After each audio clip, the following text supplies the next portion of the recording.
Hi viewers, புத்தம் புதிய psychological ஆய்வு ஒன்று சொல்கிறது, நீங்கள் எவ்வளவு காலம் வாழ வேண்டும் என்று உங்கள் மனதில் நீங்களே தீர்மானிக்க முடியுமாம். அதுக்கு ஏற்றவாறு பெரும்பாலும் நீங்கள் வாழ்வீர்களாம். இது எவ்வாறு என்று இந்த ஆய்வு என்ன கூறுகின்றது என்று தொடர்ந்து பார்ப்போம். அதற்கு முதல் ஒரு சின்ன ரிக்வெஸ்ட், இந்த சேனலை யாராவது சப்ஸ்கிரைப் பண்ணாமல் பார்த்து கொண்டிருந்தால் சப்ஸ்கிரைப் பண்ணுங்கள், ஷேர் பண்ணுங்கள், லைக் பண்ணுங்கள் எமது வீடியோக்களை. இது மாதிரியான மிக மிக மிக பிரயோசனமான மோட்டிவேஷன் வீடியோக்களுக்கு தமிழ் மொழியில். சரி, விஷயத்திற்கு வருவோம்.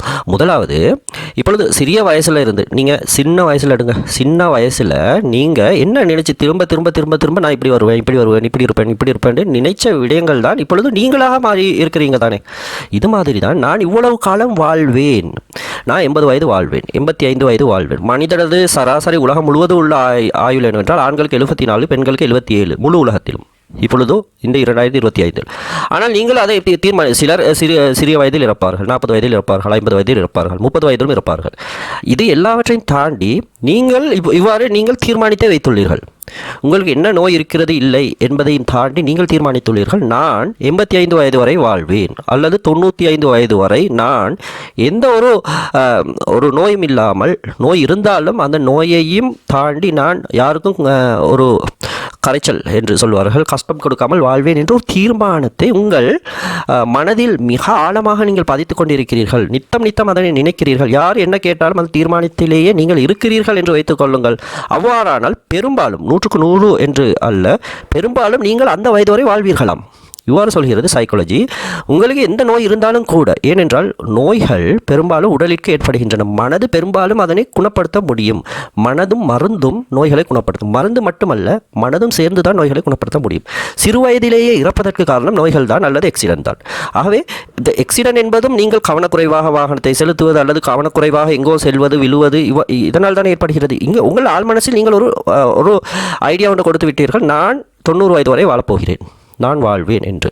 அப்பொழுது ஆழ்மனது மிக தெளிவாக அதனை புரிந்து கொண்டால் அதற்கான ஏற்பாடுகளை அது செய்து விடுமாம். இப்பொழுதோ எமது வாழ்க்கையில் எல்லாவற்றையும் ஆழ்மனது தானே பார்த்து செய்கிறது. சுவாசம் நாம் எவ்வாறு எடுக்கின்றோம்? ஆழ்மனதினால். நாம் இதய துடிப்பு எவ்வாறு ஏற்படுகிறது? ஆழ்மனதினால்.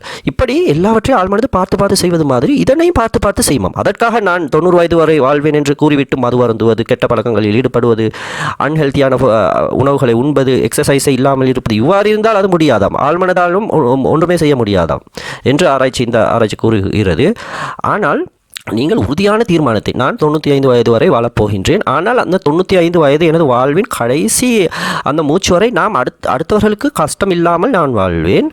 அடுத்தது நான் உறுதியாக இருப்பேன், எனது உடல் வலிமையாக இருக்கும், நான் முதுமை எனக்கு ஏற்பட்டிருக்கும், ஆனால் நான் உறுதியாக இருப்பேன் என்ற எண்ணம் உங்கள் ஆழ்மனதில் விதைக்கப்படுகின்றது. திரும்ப நீங்கள் நினைத்து விதைத்துள்ளீர்கள்.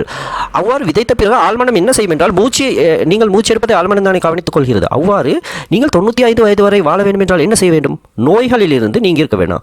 ஹார்ட் சரியாக இயங்க வேண்டும், அடுத்தது உங்களது கிட்னி சரியாக, நுரையீரல்கள் சரியாக இயங்க வேண்டும். அவ்வாறு எல்லாம் சரியாக இயங்க வேண்டும் அல்லவா, இல்லாவிட்டால் வாழ முடியாது. அடுத்தது இன்ஃபெக்ஷன் எனப்படும் தொற்று நோய்களில் இருந்து, தொற்று நோய்கள் வரலாம், அதில் சீக்கிரமாக குணமடைய வேண்டும். இவ்வாறான விடயங்களை ஆழ்மனம் பார்த்து கொள்ளுமாம். இதனையும் மீறி பெரிய நோய்கள் வந்து மனிதர்கள் இறப்பது வேறு கதை.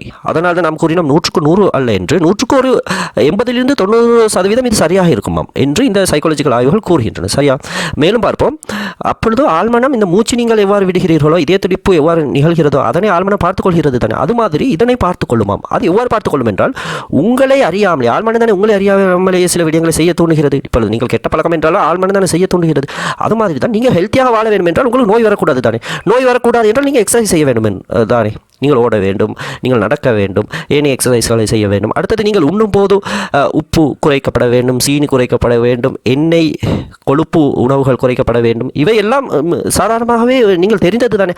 அதனை ஆழ்மனம் பார்த்து உங்களை அதனை செய்ய விடாதாம். பெரும்பாலும் நீங்கள் செய்ய மாட்டீர்கள். உணவுகளில் கவனமாக நீங்கள் இருப்பீர்களாம்.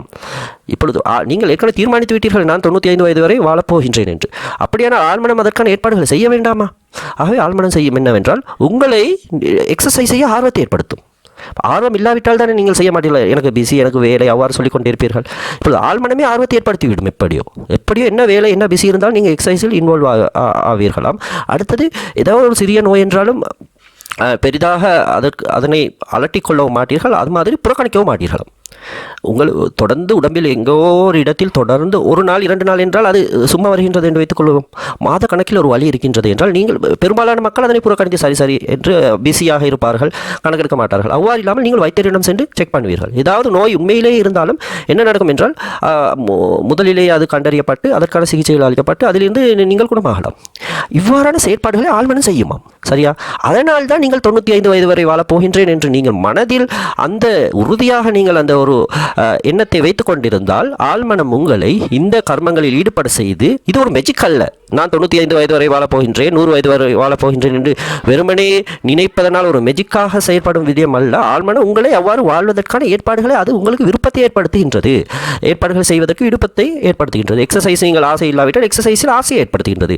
நீங்கள் மது அருந்துபவர்கள் என்றால் மது அருந்துவதை குறைக்க செய்கின்றது அல்லது முற்றுமுழுதாக விடுபட செய்கின்றது. நீங்கள் புகைப்பிடிப்பவர் என்றால் எவ்வாறாகிலும் அந்த புகைப்பிடிக்கும் பழக்கத்திலிருந்து உங்களை நீக்கச் செய்கின்றது ஆழ்மனம்.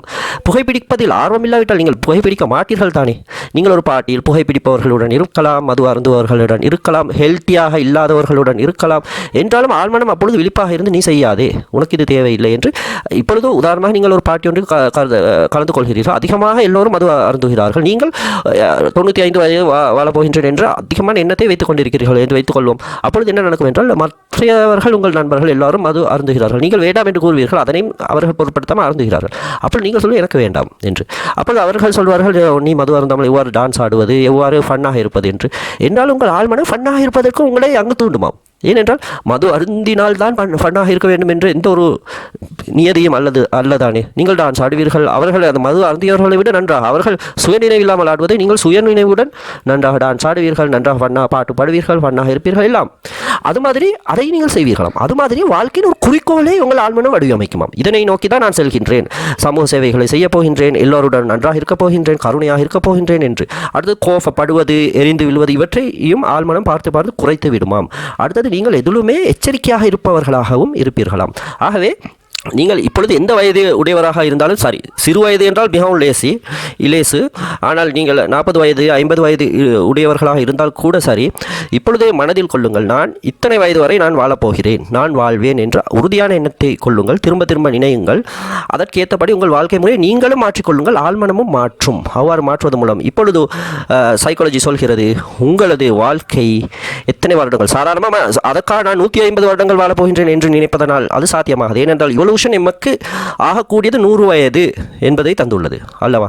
அந்த காலகட்டத்திற்குள் நான் ஹெல்த்தியாக வாழப்போகிறேன் என்று இவல்யூஷன் தந்த காலகட்டத்திற்குள் நாம் மனதில் ஒரு எண்ணத்தை டீப்பாக விதைப்பதன் மூலமாகவும் மற்றும் ஹெல்த்தியான ஹெபிட்களை நாமவே மேற்கொள்வதன் ஊடாகவும் ஆழ்மனமே பார்த்து அதனை செய்வதன் ஊடாகவும் பெரும்பாலும் அந்த வயது வரை 100க்கு 100 அல்லாவிட்டாலும் எம்மால் வாழ முடியும் என்று அதிகமான சைக்காலஜிக்கல் ஆய்வுகள் இப்பொழுது சொல்கின்றன. எனவே எமது சேனலில் இவ்வாறான வாழ்க்கைக்கு பிரயோசனமான மோட்டிவேஷன் வீடியோக்களை நாம் தொடர்ந்து கொண்டு வருகிறோம் தமிழ் மொழியில். எனவே இணைந்திருங்க, ஷேர் பண்ணுங்கள், லைக் பண்ணுங்கள் எமது வீடியோக்களை. அடுத்த வீடியோவில் சந்திப்போம்.